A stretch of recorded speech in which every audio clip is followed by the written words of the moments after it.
द्वारिका ठाकुर जी ने क्यों चुनी? कथा आती है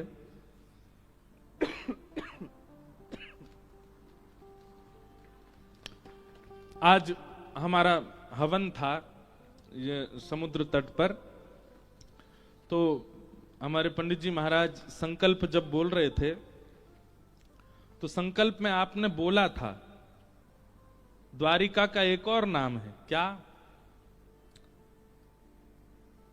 आनर्त प्रदेश। क्या नाम है? क्या नाम है? आनर्त प्रदेश। इसको आनर्त देश कहते हैं। अगर जब यहां पर संकल्प लिया जाता है तो आपको कहना पड़ेगा आनर्त प्रदेश है। गोमती तटे, गोमती सागर संगमे।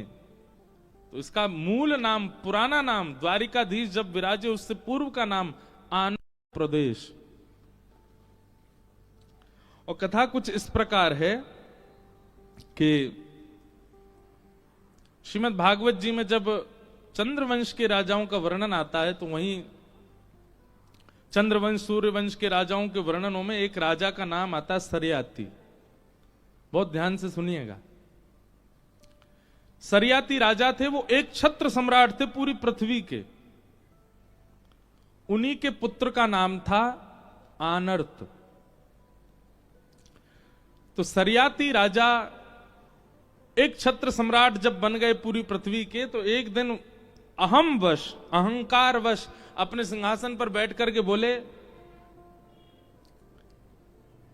ये पृथ्वी, ये भूमि, ये मेरी दासी है और मैं इसका स्वामी हूं। ये पृथ्वी मेरी दासी है। और ऐसा भी होता था बंधुओं कि प्राचीन काल में जब राजा होते थे तो उन राजाओं की आज्ञा पृथ्वी भी मानती थी। एक छत्र सम्राट यदि होते थे तो अगर राजा पृथ्वी को आज्ञा कर देते कि आपको यहां पर इस प्रकार की फसल उगानी है, तो पृथ्वी को वहां वो प्रकट करना पड़ता था, क्योंकि राजा को विष्णु स्वरूपी माना जाता था। परंतु इस बात का कभी किसी राजा ने अभिमान नहीं किया कि वो पृथ्वी का राजा है। सरयाती राजा ने इसका अभिमान किया और एक दिन सभा में बैठ करके बोला ये पृथ्वी तो मेरी दासी है, मैं पूरी पृथ्वी का राजा हूं और पृथ्वी का स्वामी होने के नाते मैं ही परब्रह्म हूं, मैं ही नारायण हूं, मैं ही ईश्वर हूं। अब राजा के डर के मारे सब लोग तो हाँ जी करने लगे, लेकिन उनका पुत्र बेटा था आनर्त। उसने हाथ जोड़ करके चरणों में प्रणाम करते हुए एक बात कही, बोले पिताजी आप जो कह रहे हैं वो बात बिल्कुल सत्य कि आप एक छत्र सम्राट हैं, पर आपने जो ये बात कही कि आप पृथ्वी के स्वामी हैं, ये आप गलत कह रहे हैं। आप पृथ्वी के एक छत्र सम्राट भी ठाकुर जी की कृपा से हैं। आप अपने आप को परब्रह्म परमात्मा भगवान नहीं मान सकते।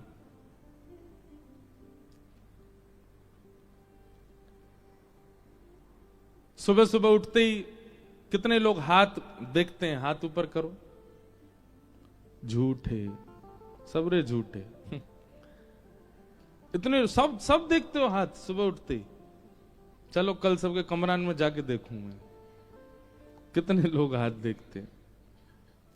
कराग्रे वस्ते लक्ष्मी कर मध्य कर मूले तु गोविंद। और फिर उसको बाद क्या करते हैं? समुद्र वसने देवी पर्वत स्तनि मंडले विष्णु पत्नी नमस्तुभ्यम। विष्णु पत्नी नमस्तुभ्यम। पृथ्वी को क्या कहा जाता है? विष्णु की पत्नी। भगवान की दो पत्नी है, श्रीदेवी और भूदेवी। श्रीदेवी लक्ष्मी है और भूदेवी पृथ्वी।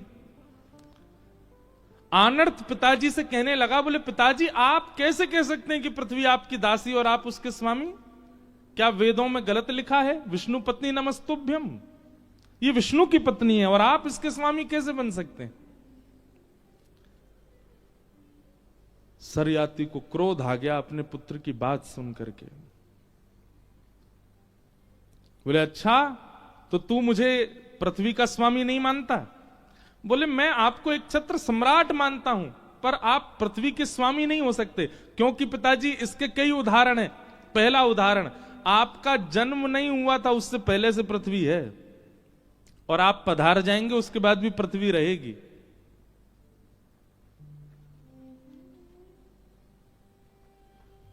वो अनादिकाल से है और अनादि तक रहने वाली, आप उसके स्वामी कैसे हो सकते हैं? वो आपसे भी प्राचीन है। और दूसरी बात, भगवान की पत्नी है वो, और एक बार जिसका ब्याह हो गया, एक बार जिसको पतिवरण हो गया और सदा के लिए एक साथ रह रहे हैं, वेदों में भी प्रमाण है, उसका अन्य पति कैसे हो सकता है? इसलिए मैं वेद प्रमाण बात मानूंगा। आप पृथ्वी के सम्राट भले ही होंगे, स्वामी नहीं हो सकते। आनर्त और सरियाती में थोड़ी नोकझोंक हो गई।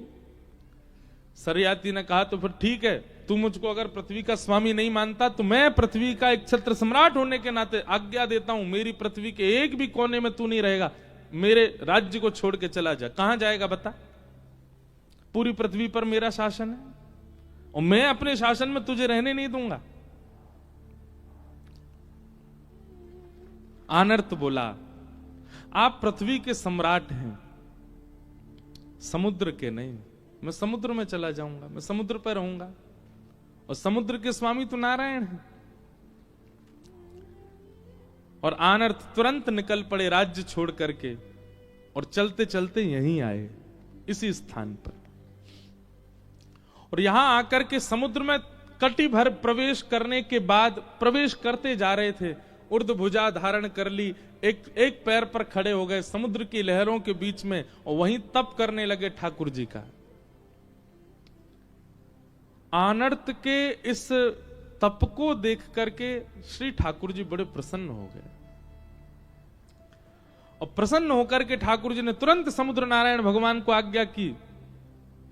बोले, पूरा पृथ्वी मंडल, यहां का एक छत्र सम्राट सरियाती है, समुद्र का राजा मैं हूं, मैं आपको आज्ञा देता हूं, जिस क्षेत्र में, जिस स्थान पर आनर्त खड़ा है, उसके 100 योजन की भूमि आप खाली कर दीजिए, पीछे चले जाइए, और उस भूमि का राजा, उस भूमि का स्वामी, पृथ्वी का राजा ना होके आनर्त को बना दीजिए।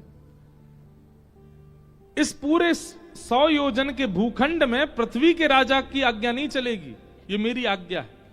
और भगवान ने आकाशवाणी करके समुद्र नारायण भगवान से कहा, आप 100 योजन भीतर चले जाओ, जहां वो खड़ा है उससे, और इतना पूरा क्षेत्र ये आनर्त का होगा। समुद्र नारायण तुरंत प्रकट हुए, आनर्त के तप से प्रसन्न होकर बोले, भगवान ने आज्ञा की है, आपको पिताजी ने देश से निकाल दिया, और आपने ठाकुर जी की सत्ता को प्रमाणित करने के लिए अपने पिता का देश त्याग दिया। इसलिए भगवान ने आज्ञा की है कि आप जहां खड़े, यहां से चारों ओर 100 योजन तक ये आपकी भूमि है, यहां पृथ्वी पर किसी राजा का शासन नहीं होगा, और मैं अब पीछे हट रहा हूं। और समुद्र नारायण पीछे जाने लगे। आनर्त बहुत प्रसन्न तो हुए, पर नेत्रों में अश्रु भर आए। ठाकुर जी के चरणों में प्रणाम किया, बोले, भगवान मेरी एक कामना सुन लीजिए। भगवान प्रसन्न हो गए, प्रकट हुए, बोलो क्या चाहिए बताओ। बोले, एक भक्त कभी नहीं चाहता कि उसके नाम से या उसकी सत्ता से किसी बात का प्रचार हो। भक्त कभी प्रचार में नहीं रहना चाहता। मैं नहीं चाहता कि इतिहास में या भविष्य में लोग इस भूमिखंड को मेरे नाम से जाने। जब कभी भी मेरा नाम लिया जाएगा, मुझे तो पीड़ा होगी नाथ। आपने मुझे ये स्थान दिया है, ये भूमिखंड मुझको दिया है, मैंने मांगा नहीं था, मेरी इच्छा भी नहीं थी, पर आपने मुझे दिया है, तो कृपा करके अब मेरे इस स्थान को आप सुशोभित कीजिए, ये आपके नाम से जाना जाए, आपकी उपस्थिति से इसकी महिमा हो, ऐसी कृपा इस पर कीजिए। भगवान बड़े प्रसन्न हो गए। समझ रहे ना कथा पूरी? आनर्त से बहुत खुश हुए। ये कथा बहुत लोगों को नहीं पता होगी। भगवान बोले, हम योजना बनाएंगे और तुम्हारी इस भूमि को हम ही पवित्र करेंगे। फिर आनर्त के वंश में एक राजा हुए। उन राजा का नाम था रैवत। क्या नाम था? रैवत। रैवत की पुत्र की पुत्री का नाम था रेवती। रेवती जी का विवाह हुआ बलराम जी के साथ, और बलराम जी से रेवती जी के विवाह करने में रेवत राजा ने अपनी पौत्री, अपनी पुत्र की पुत्री के ब्याह में दहेज रूप में आनर्त देश को प्रदान किया, द्वारिका को प्रदान किया। ये एक कथा शास्त्रों में ऐसी बताई जाती है, दहेज में मिली ठाकुर जी को, और ठाकुर जी को भी नहीं, बड़े भैया को दहेज में मिली द्वारिका नगरी। तो बलराम जी को तो पहले बड़ा संकोच हुआ, बोले दहेज में, हमको तो दहेज चाहिए ही नहीं, और ये तो हमारे जो पितामह ससुर जी हैं ये तो पूरी की पूरी भूखंड ही दे रहे हैं। तब ठाकुर जी ने बलराम जी को समझाया, बोले ये नहीं दे रहे और आप ले भी नहीं रहे, ये एक पूर्व की कथा है, इनके पूर्वज आनर्त को हमने वचन दिया है कि उसकी भूमि को हम स्वीकार करेंगे, इसलिए आप ले लीजिए। और तब इस भूमि को पाकर के आनर्त देश से इसका नाम परिवर्तित हो गया, और क्योंकि द्वार द्वार पर ब्रह्म विराजमान हो गए, द्वारी द्वारी कम ब्रह्म, इसलिए इस स्थान का नाम द्वारिका हुआ। जहां हर द्वार से वैकुंठनाथ का दर्शन हो सकता है उसका नाम है द्वारिका। आप लोग भले ही, हमारा जो रिजॉर्ट है वो भले ही द्वारिका से 7-8 किलोमीटर की दूरी है, पर यहां पर भी अगर पीछे बालकनी है, कहीं पे खिड़की, कहीं से भी खोल के देख लो, आपको जगत मंदिर, द्वारिकाधीश जी के मंदिर का नाम क्या है? जगत मंदिर। जगत मंदिर का दर्शन आपको सब जगह से हो जाएगा।